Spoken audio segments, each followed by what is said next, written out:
اور سب سے پہلے آپ کو آگاہ کریں کہ سربراہ تحریک انصاف نے حکومت پر فوج اور پی ٹی آئی کو لڑانے کی سازش کا الزام لگا دیا ہے۔ ویڈیو لنک خطاب میں سابق وزیر اعظم نے دعویٰ کیا ہے کہ جوڈیشل کمپلیکس میں ان کے قتل کا جال ڈالا گیا تھا۔ انہوں نے چیف جسٹس سے ویڈیو لنک پر حاضری کی اجازت دینے کی درخواست بھی کی۔ عمران خان نے استفسار کیا کہ ان کے خلاف دہشت گردی کا مقدمہ کیوں درج کیا گیا۔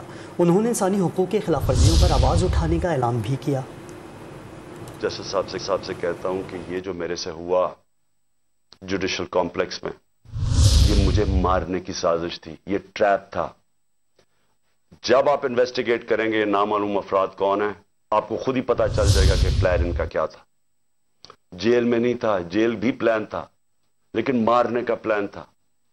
اور اسی طرح اگر مجھے ایکسپوز کرتے رہیں گے تو یہ زیادہ دیر نہیں ہے، کبھی نہ کبھی تو یہ کامیاب ہو جائیں گے۔ کون ذمہ دار ہوگا اس کا؟ مجھے ویڈیو کانفرنسنگ کے اوپر لیں، مجھے کوئی چیز چھپانے کی، نہ میں آج تک کسی عدالت سے گھبراتا ہوں، نہ میری کوئی کمر میں درد ہوگی، میں ساری چیزیں کرنے کے لیے تیار ہوں۔